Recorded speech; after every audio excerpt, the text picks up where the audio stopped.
Sent up exam 2024 में होने जा रहा है, तो यह वीडियो आपके लिए काफ़ी महत्वपूर्ण होने वाला है, क्योंकि प्यारे बच्चों आप लोगों का फाइनल एग्जाम 2025 में होगा। उससे पहले सेंटअप एग्जाम होगा 2024 में, ठीक है। तो लास्ट एग्जाम आपके स्कूल स्टार्ट पे होगा। तो चलिए आज की इस वीडियो में हम लोग हिंदी का पेपर लेकर के आए हैं। विषय कोड 101 रहेगा।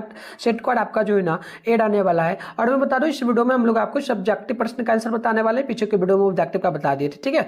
तो देखो सब्जेक्टिव में टोटल 6 क्वेश्चन रहता है, उसमें बहुत सारा टाइप रहता है, तो उस टाइप से हम आपको बताएंगे, आंसर भी बताएंगे, और इसका पीडीएफ आप कहाँ से डाउनलोड कर पाएंगे सब्जेक्टिव ऑब्जेक्टिव दोनों का, वो भी मैं आपको सिखाऊंगा। तो टाइम आपको 3 घंटा 15 मिनट का मिलेगा। 100 मार्क्स का एग्जाम होगा। ये सारा चीज आप लोग याद रखना, ठीक है। तो आइए ऑब्जेक्टिव का आंसर हम पहले बता देते हैं, तो सब्जेक्टिव की ओर हम लोग बढ़ जाते हैं। तो प्यारे बच्चों यहाँ पर आप लोग देखेंगे ये गडांश वगैरह है, तो इसको मैं ना टाइप कर दिया हूँ आंसर, और जो ना क्वेश्चन प्लस में आंसर में टाइप कर दिया हूँ। तो मैं आपको जो है ना प्यारे बच्चों इसका चलिए फटाफट से आंसर और सब चीज समझाते हुए आपको आंसर हम बताएंगे। तो चलिए आगे।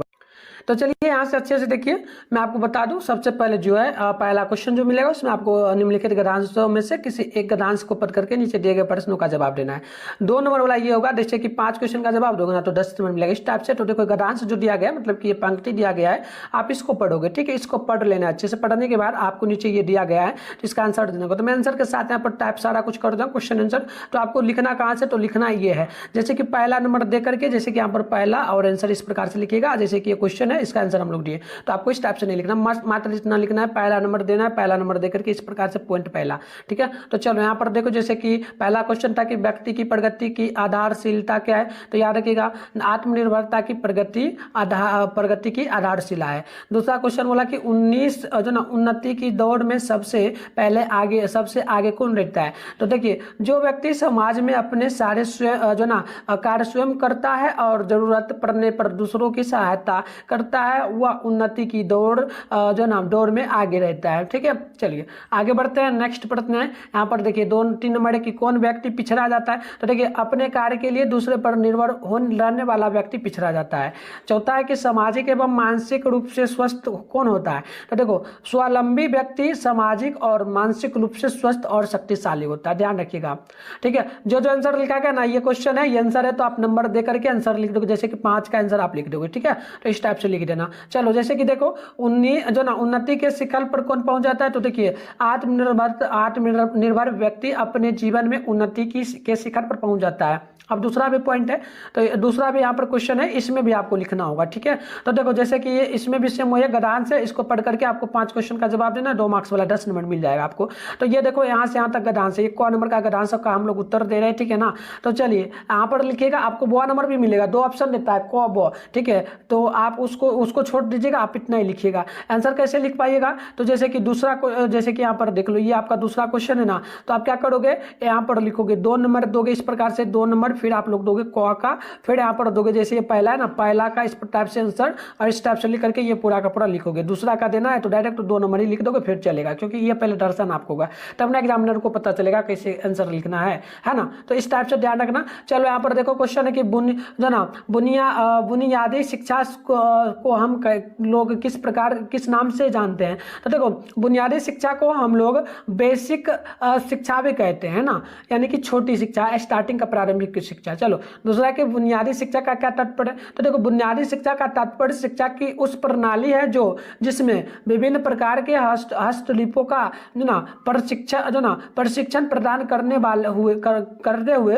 बालकों की शारीरिक, मानसिक, नैतिक, सामाजिक और आध्यात्मिक विकास करना है।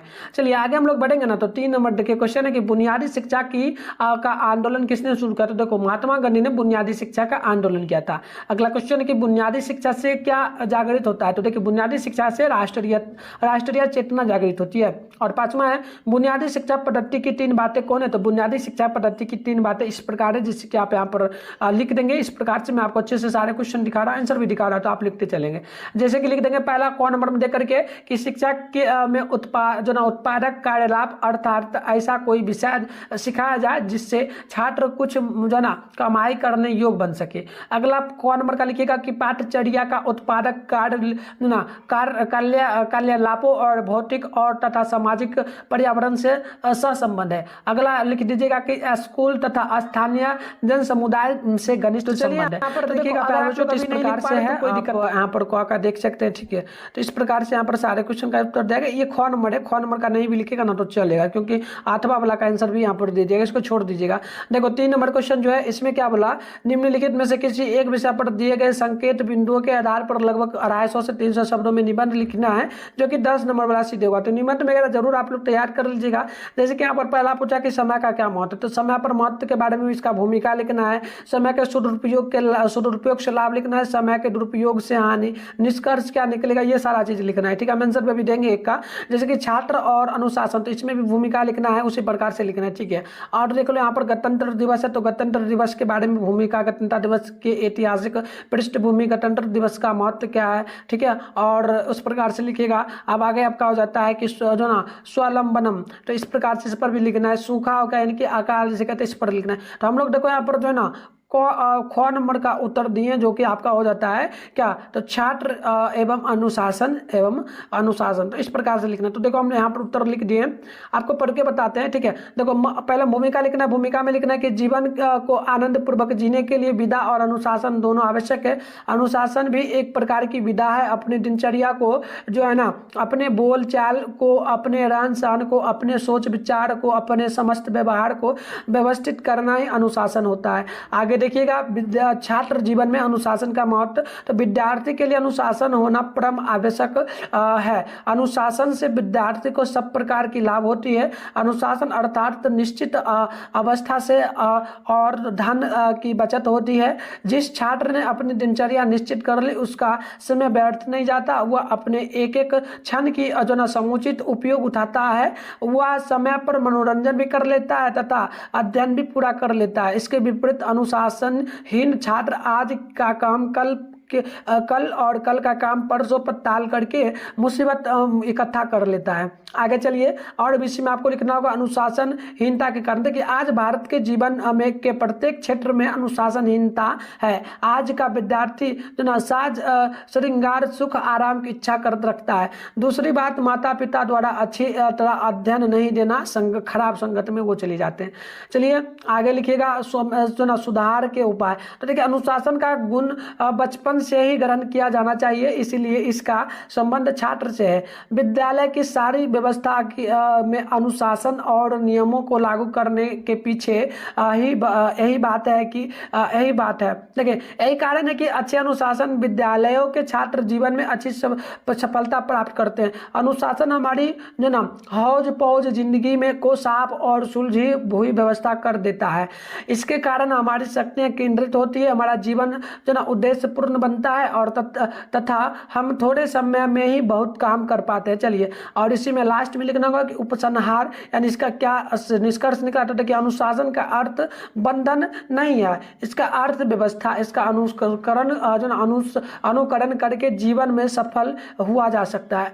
आगे देखिए अगला है आपका 4 नंबर में कि अपने प्रधानाध्यापक के पास एक आवेदन पत्र लिखे जिसमें विद्यालय के पुस्तक हेतु भीमराव अम्बेडकर लिखित पुस्तक है। तो मंगवाने के लिए आपको लिखना है, 5 मार्क्स वाला होगा। 8वां में भी दिया है, 8वां में भी जैसे कि दिया है मद निषेध के परिणाम पर 2 मित्रों के बीच में संवाद लिखना है। तो मैं फिलहाल ऊपर वाला का आंसर दे दिया हूँ, जैसे कि लिखना आवेदन पत्र लिखेगा। सेवा में प्रधानाचार्य महोदय सर गणेश दत्त, उच्चतर मध्य माध्यमिक विद्यालय पटना। तो ये आपको काट करके अपने स्कूल का नाम दे देना है, ठीक है, जिला का भी नाम देना है। विषय लिखना कि विद्यालय है तो भीमराव अम्बेडकर लिखित पुस्तक मंगवाने के संबंध में। और आपको यहाँ पर लिखना है महाशय, इसमें लिखना है कि विनम्र निवेदन है कि आपके विद्यालय में 10 का छात्र हूँ, मैं हाजीपुर, तो आप जिस भी जिला से होंगे काट करके अपना जिला का नाम लिख देना, हाजीपुर का छात्र हूँ, वहाँ से प्रतिदिन विद्यालय आना संभव नहीं है, अतः श्रीमान से निवेदन आग्रह है कि विद्यालय पुस्तकालय हेतु भीमराव अम्बेडकर लिखित पुस्तक मंगवाने की कृपा करें। इस कृपा के लिए मैं श्रीमान का सदैव आभारी रहूंगा। यहाँ पर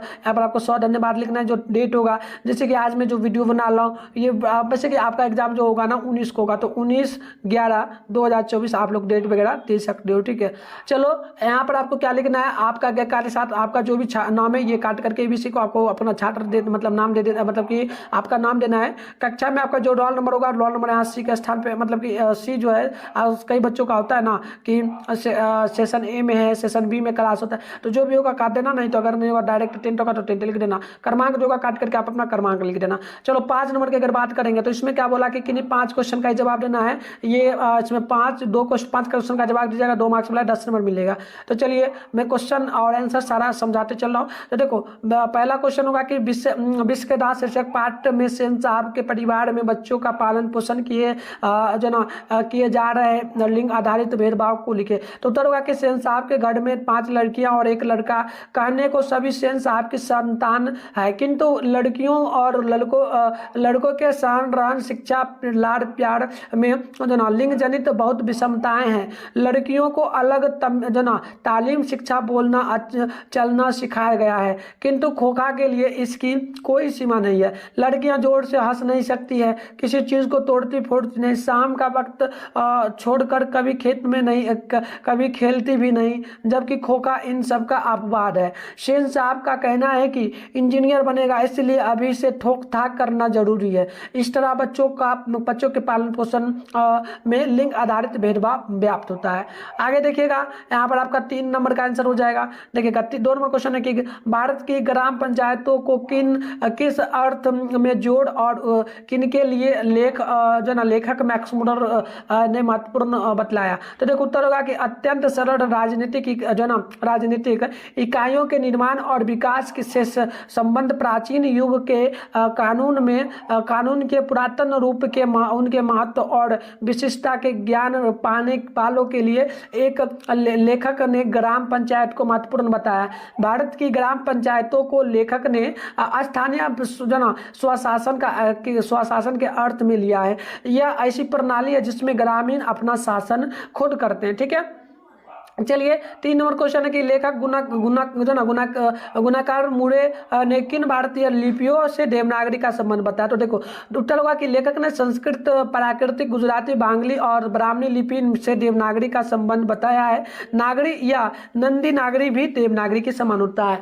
अगली क्वेश्चन आप देखेंगे ना तो 4 की संगीत भारती में बिरजू महाराज की दिनचर्या क्या थी। देखिए बिरजू महाराज का आवास जो ना दरियागंज में था, वहाँ पर से प्रतिदिन 5 या 9 नंबर की बस पकड़ करके संगीत भारतीय जाना होता था। देखिए वहाँ प्रदर्शन का अवसर कम मिला, फिर भी हारिज रहना पड़ता था। चलिए आगे देखिए 5 नंबर का जो आंसर होगा तो इसमें होगा कि कवि रैनन मारिया लिख के किसको कैसा सुख देते हैं, मेरे बिना तुम प्रभु पाठ के आधार पर आपको समझाना होगा। तो उत्तर हो जाएगा कि कवि अपने कपोलों की नर्म सैया पर विश्राम कर रही ईश्वर की कृपा दृष्टि को सुख प्रदान करता है, वह उसे चट्टानों की ठंडी गोद में जो ना सूर्यास्त के रंगों में घुलने का सुख देता है। अगला क्वेश्चन हो जाएगा आपका जो है ना, ऐसे बहुत सारा क्वेश्चन है, मैं आपको दिखा दूं। ये 4 नंबर क्वेश्चन है, इसका आंसर ये रहा। ठीक है, देखते चलो। और ये 5 नंबर है, 6 नंबर है, 7 नंबर, इसका आंसर ये रहा।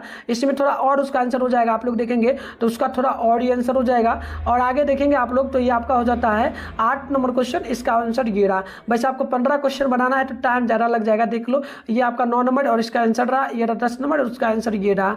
आगे आप लोग देखेंगे ना तो अब आपका 6 नंबर क्वेश्चन जो आता है, इसमें आपको किन्हीं एक प्रश्नों का जवाब देना होगा, 100 शब्दों में लिखना होगा, 5 मार्क्स वाला है। जैसे कि यहाँ पर देख लो, ये पंक्ति दी है, व्याख्या करना, अगर बाल्टीन बड़ी होती तो मछली उछल कर नीचे आ जाती। तो इसका आपको आंसर देना होगा। प्रस्तुत पंक्ति विनोद कुमार शुक्ल द्वारा लिखित कहानी मछली शीर्षक पाठ से उद्धत है। इसमें लेखक ने उछलकर मछली के भागने के बारे में अपना अनुभव प्रकट किया है। इस प्रकार से इसको भी लिख दीजिएगा, ये आपका आंसर हो जाएगा। और आगे बात करेंगे, दूसरा नंबर का है तो हम दूसरा का भी आंसर दे दें, बट ऊपर वाला का ही लिखिएगा। तो इस प्रकार से हम लोग आपको हिंदी का जो सब्जेक्टिव था उसका मैंने बता दिया। बच्चा आपका कौन कौन सा जो भी बच्चा सारे सब्जेक्ट का